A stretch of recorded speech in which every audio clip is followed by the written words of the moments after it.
जिनकी आकृति अतिशय शांत है, जो शेष नाग की सैया पर शयन करते हैं, जिनकी नाभि में कमल है, जो देवताओं के भी ईश्वर और संपूर्ण जगत के आधार हैं, जो आकाश में सदृश्य सर्वत्र व्याप्त हैं, नील मेघ के समान जिनका वर्ण है, अतिशय सुंदर जिनके संपूर्ण अंग हैं, जो योगियों द्वारा ध्यान करके प्राप्त किए जाते हैं, जो संपूर्ण लोकों के स्वामी है, जो जन्म मरण के भय का नाश करने वाले हैं, ऐसे लक्ष्मीपति कमल नेत्र भगवान विष्णु को मैं सिर से प्रणाम करती हूँ।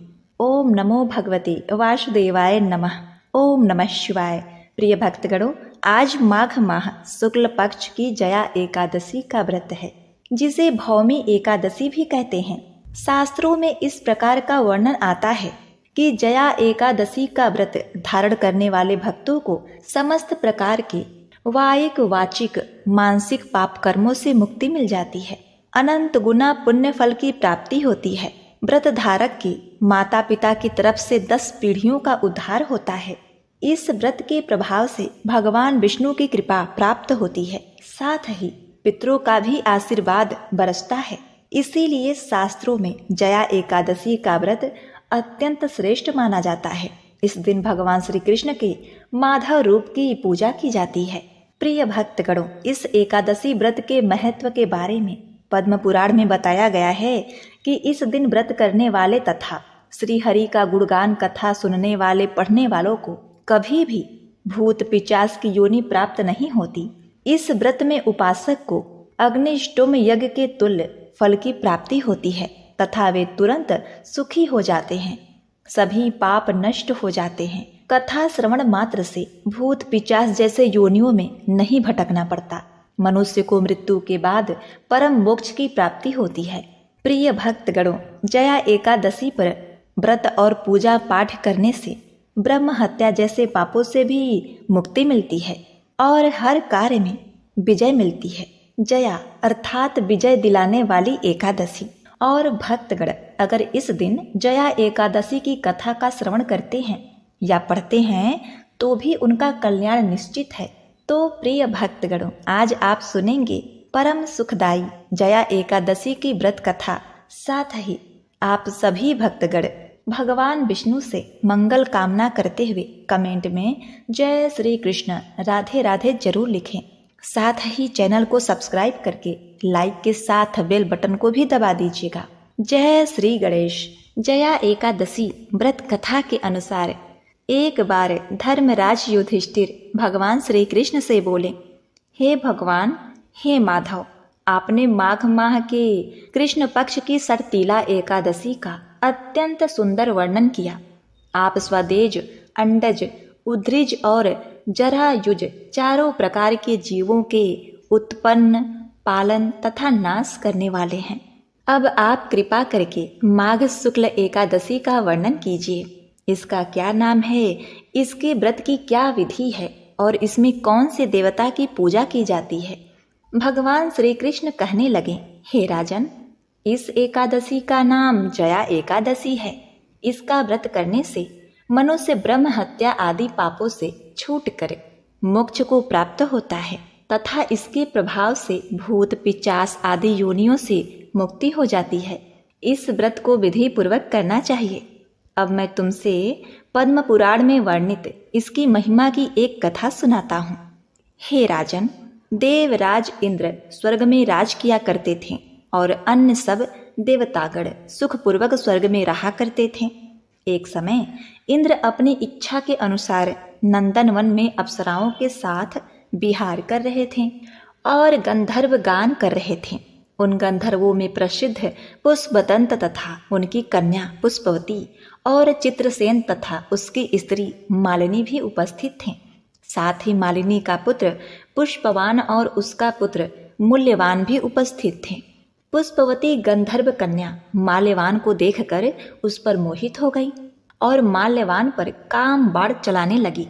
उसने अपने रूप, लावण्य और हाव भाव से माल्यवान को वश में कर लिया। हे राजन, वह पुष्पवती अत्यंत ही सुंदर थी।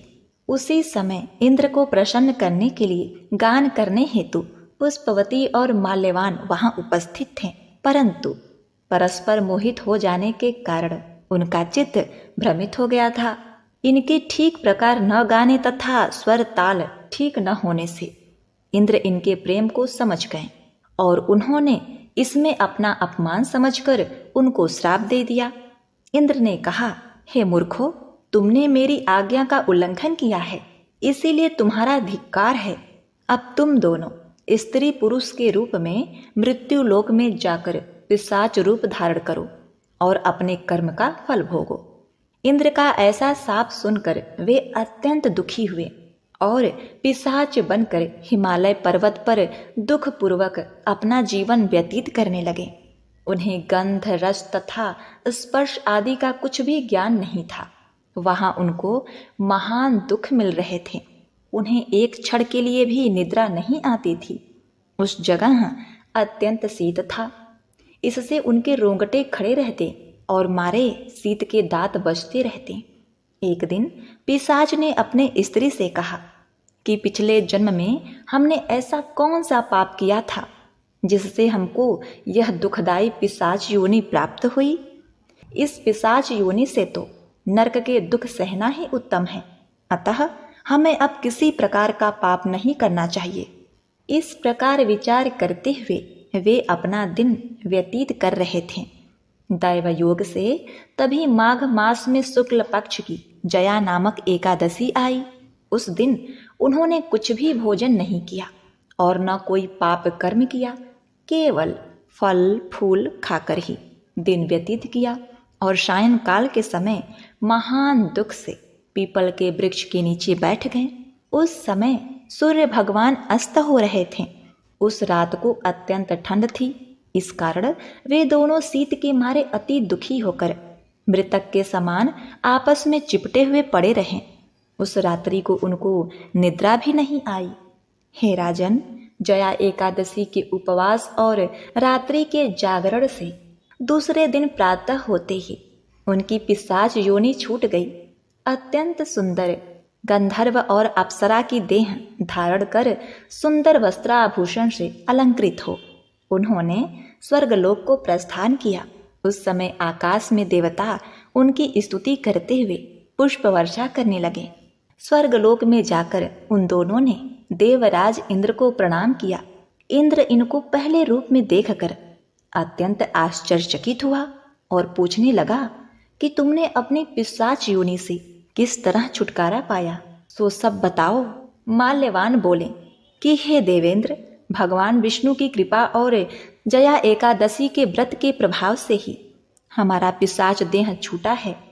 तब इंद्र बोले कि हे माल्यवान, भगवान की कृपा और एकादशी का व्रत करने से न केवल तुम्हारी पिशाच योनि छूट गई, वरन हम लोगों के भी वंदनीय हो गए हो, क्योंकि विष्णु और शिव के भक्त हम लोगों के वंदनीय हैं, अतः आप धन्य हैं। अब आप पुष्पवती के साथ जाकर विहार करो। श्री कृष्ण कहने लगे, हे राजन, हे युधिष्ठिर, इस जया एकादशी के व्रत से बुरी योनि छूट जाती है। जिस मनुष्य ने इस एकादशी का व्रत किया उसने मानो सब यज्ञ, तप, जप, दान आदि कर लिए। जो मनुष्य जया एकादशी का व्रत करते हैं वे अवश्य ही 1000 वर्ष तक स्वर्ग में वास करते हैं। तो एक बार प्रेम से बोलिए, विष्णु भगवान की जय। जय हो एकादशी माता। ओम नमः शिवाय।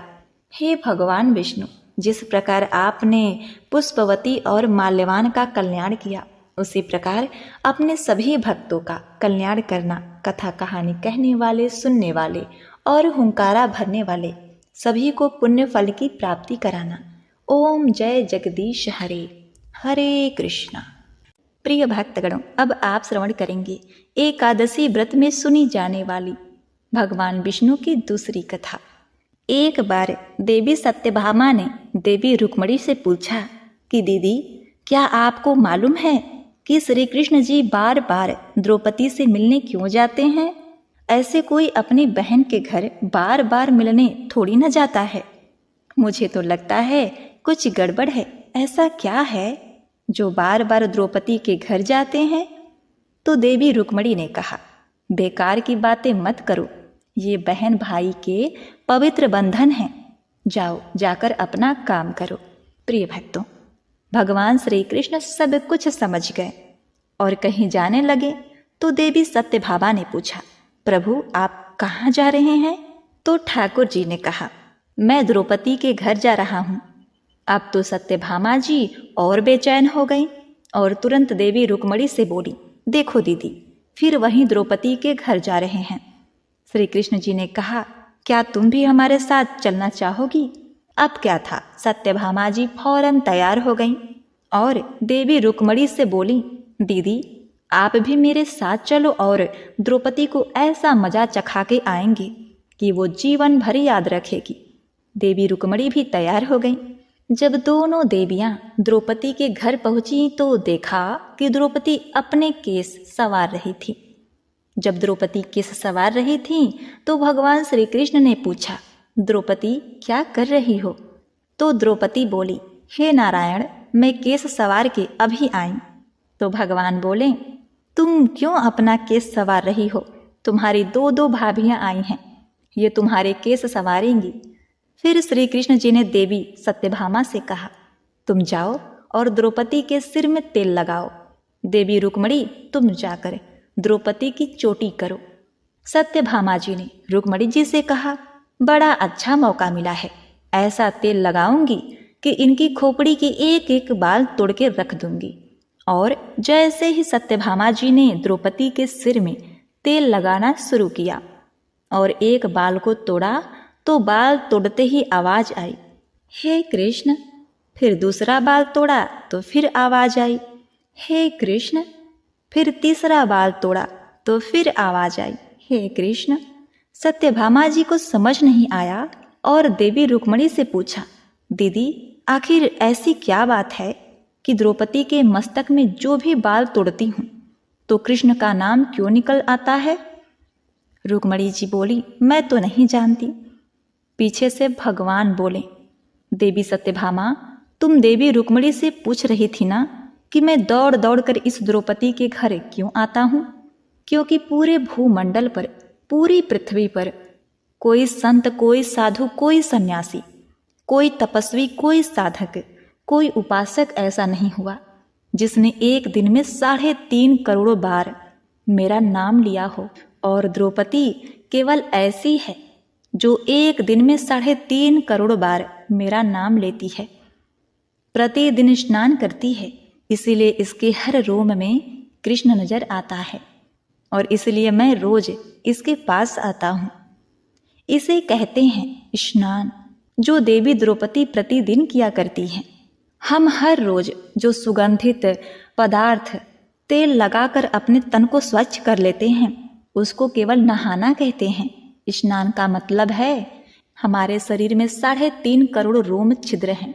जब मनुष्य 3.5 करोड़ बार भगवान का नाम ले लेता है तब जीवन में एक बार उसका स्नान हो जाता है। इसको कहते हैं स्नान। जय श्री कृष्ण, हरे कृष्ण, ओम नमो भगवते वासुदेवाय नमः। प्रिय भक्तों, अब आप श्रवण करेंगे मोक्ष प्रदान करने वाली भगवान विष्णु की तीसरी कथा। किसी नगर में एक लकड़हारा रहता था। लकड़हारा पूरे दिन लकड़ियां काटता, किंतु इतने कठोर परिश्रम के बावजूद उसे आधा पेट भोजन ही मिल पाता था। एक दिन उसकी मुलाकात एक फकीर से हुई। लकड़हारे ने उसे अपनी व्यथा सुनाते हुए कहा, बाबा, मैं चाहता हूँ कि जब भी आपकी ईश्वर से मुलाकात हो तो मेरी फरियाद उनके सामने रखें और मेरे कष्ट का कारण पूछें। कुछ दिन बाद उसे वही फकीर मिला। लकड़हारे ने उसे अपनी फरियाद की याद दिलाई तो उसने कहा, ईश्वर ने बताया कि तुम्हारी उम्र 60 साल की है। तुम्हारे भाग में पूरे जीवन के लिए बस 5 बोरी अनाज है, इसीलिए वह तुम्हें थोड़ा थोड़ा अनाज देगा। लकड़हारे ने कहा, बाबा, अब जब भी ईश्वर से आपकी बात हो तो मेरी यह इच्छा उन तक पहुंचा देना कि वह मेरे जीवन का सारा अनाज एक साथ दे दें, ताकि कम से कम एक दिन तो मैं भरपेट भोजन कर सकूं। अगले दिन फकीर ने कुछ ऐसा ही किया। लकड़हारा के घर ढेर सारा अनाज पहुंचा दिया। लकड़हारा समझ गया कि ईश्वर ने अब उसका सारा हिस्सा भेज दिया।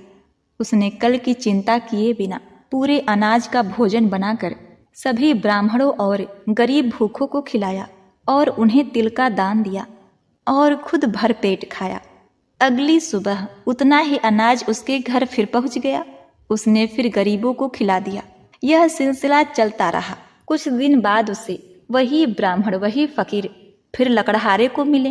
तो लकड़हारे ने कहा, बाबा, आप तो कहते थे कि मेरे जीवन में सिर्फ 5 बोरी अनाज हैं, लेकिन अब तो रोज मेरे घर 5 बोरी अनाज आ जाता है।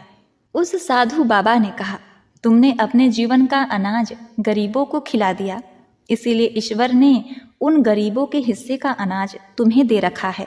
तुमने तिल का दान दिया है, इसीलिए जितना तुमने तिल का दान दिया है उतने करोड़ों वर्ष तक तुम्हें स्वर्गलोक का सुख प्राप्त होगा। तो प्रिय भक्तगणों, इस एकादशी के दिन आप तिल का दान अवश्य करें। पानी में तिल डालकर पिएं और तिल से बनी सामग्री खाएं और तिल के तेल को पूरे बदन भर लगाकर उसका स्नान करें और हो सके तो एकादशी व्रत का पालन करें। ओम नमो भगवते वासुदेवाय नमः। हरे कृष्णा।